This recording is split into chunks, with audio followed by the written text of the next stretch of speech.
Rakta Yahweh. Rakta Yahweh. Rakta Yahushua. Rakta Yahushua. Rakta Yahweh. Rakta Yahweh. Rakta Yahushua. Rakta Yahushua. Double honor to the apostles, the elders, and salutations to you sincere brothers, teaching in truth and sincerity.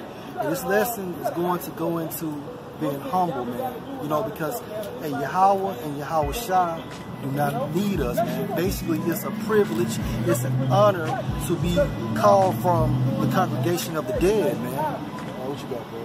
It's the book of James, chapter 4, verse 10. Humble yourselves in the sight of the Lord, and he shall lift you up. Right. You humble yourselves in the sight of Yahweh Hashem Al-Shah, right?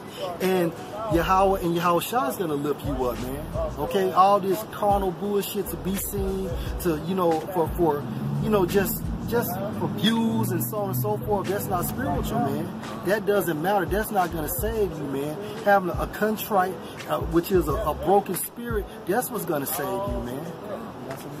Yeah, just and then when you get to a certain level of knowledge, your humbleness is supposed to increase with your knowledge, man. All right, you shouldn't be increasing in knowledge and then your humbleness still on the same level, man. They should both be increasing, and your humbleness need to outweigh the knowledge that you have, man. All right, because you got to think, how about Shemashah created knowledge? You just got a little piece of it, man. So how can you be proud? If I could just add, that's why we constantly have adversity, like the Apostle Gabar did a lesson on. We constantly add adversity because as we grow in knowledge and wisdom, we have to have an element to keep us humble, man. So like, yeah, you might be a brother that's, you know, you have a great capacity of information, but the Most High might have you having circumstances that keep you down, man. That's right. But that keeps you humble, man. Right.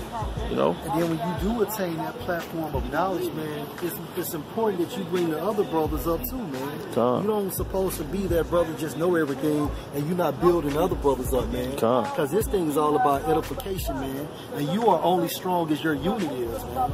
You know? Go ahead. It's Matthew 18:4. Whosoever therefore shall humble himself as this little child, the same as the greatest in the kingdom of heaven. Right. You have to be humble in order to be great in the kingdom of heaven, man. Hey, humility comes first, man, then the esteem, man. So what's the point of you have all this glory on earth right now, you know what I'm saying, and then you get in the kingdom? You're being glorified right now. Okay? So Yahushua has only received his glorification in the spiritual realm. It hasn't even been manifested on him as of yet. So who are we to try to get that preeminence before Yahushua? And that's just like the lesson that we got to in the camp. You got people who don't even respect the name of Yahweh Bashem Al-Shah, man. All right? Saying that the name don't matter. All right? So he haven't even got his fear and his respect yet, man. Right. You know? Right. Matthew 23:12. It's the book of Matthew chapter 23, verse 12. And whosoever shall exalt himself shall be abased, and he that shall humble himself shall be exalted. And through the Spirit, that's why Yahweh Hashem Al-Shah rearranged these camps. You know, the heads of the camps or the order within your camp. Because sometimes this wisdom makes you proud, man, and then you become an asshole, man. And that's the reason why Paul suffered that thorn in his flesh to basically keep him balanced out, man. You know what I'm saying? And then just I was watching the movie Gladiator, and the general of Marcus Aurelius, I forget his name on the show, Maximus, I think, on Gladiator. But he knew his son was wicked. What's Marcus Aurelius' son's name? Commodus. Yeah. He wanted Maximus to be the next emperor. And then Maximus like, nah, I don't want to do that. I just want to go home to my family. And he told Maximus, he said, that's why you got to be the new emperor. Right. Because he didn't really want the job. Right. And he knew that he was going to do what was right because he wasn't covetous. He wasn't ambitious about himself. He was just a simple man. He humbled himself down. And Marcus Aurelius exalted him, man. Right. And the majority of your sincere men that are in these positions as heads, so on and so forth, they didn't even want the position to begin with, man. You know why? But it was a spiritual move created by Yahweh Bashem Yahushua, bro. Alright? Let's get an example of humility. Galatians 2:9, bro.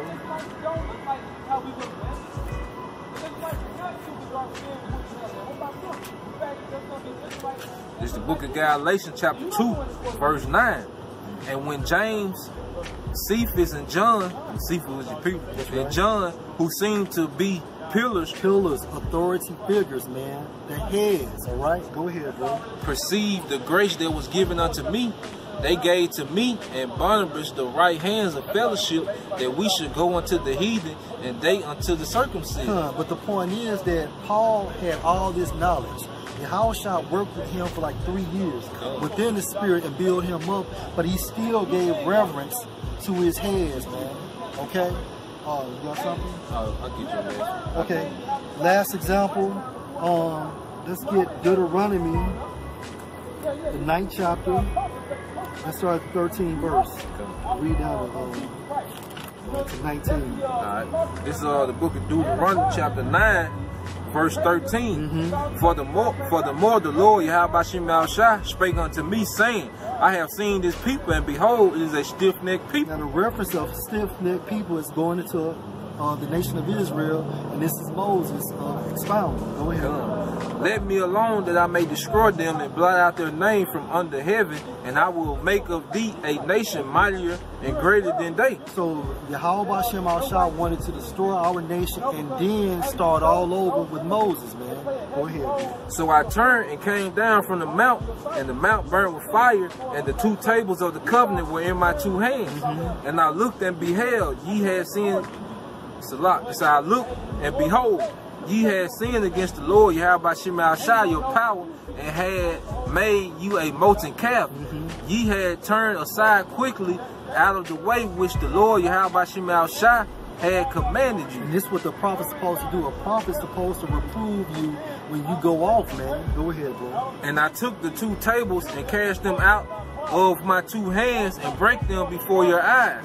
And I fell down before the Lord Yahweh Shem Al-Shah as at the first 40 days and 40 nights. I did neither eat bread nor drink water because of all your sins which ye sinned and doing wickedly in the sight of the Lord Yahweh Shem Al-Shah to provoke him to anger. That's the point. Go ahead, bro. For I was afraid of the anger and hot displeasure wherewith the Lord Yahweh Shem Al-Shah was wrought against you to destroy you.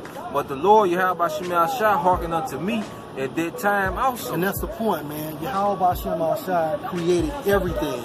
You know, he is wisdom. He created wisdom, but he was so humble that he even listened to Moses, man. So who are you not to listen when your brothers is telling you that you're going off, man?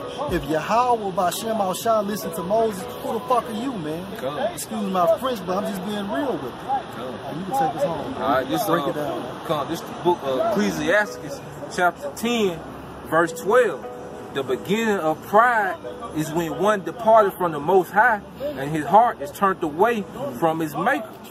For pride is the beginning of sin, and he that hath it shall pour out abomination, and therefore the Lord brought upon them strange calamities and overthrew them utterly, man. So just like the fear of Yahweh Shem Al-Shah is the beginning of wisdom, pride is the beginning of sin, man. All right, once you get pride, that's when sins can creep in, man, because of your pride. You stay humble, all right, and fear Yahweh Shem Al-Shah, man. They keep you on that narrow and straight, man. You know, because you fear Yahweh Shem Al-Shah. But when you get proud and think that you have some type of preeminence, or you think that Yahweh Shem Al-Shah gonna show you extra favor because of what you know, all right, that's when you start kind of getting presumptuous, man. You know, self-will. You know what I'm saying? So basically, the main synopsis of this lesson, man, you have to be humble, you have to be meek, you have to be lowly, and from your spiritual life, it should transition or trickle in your carnal life, man. Okay? Hope you're edified. Shalom.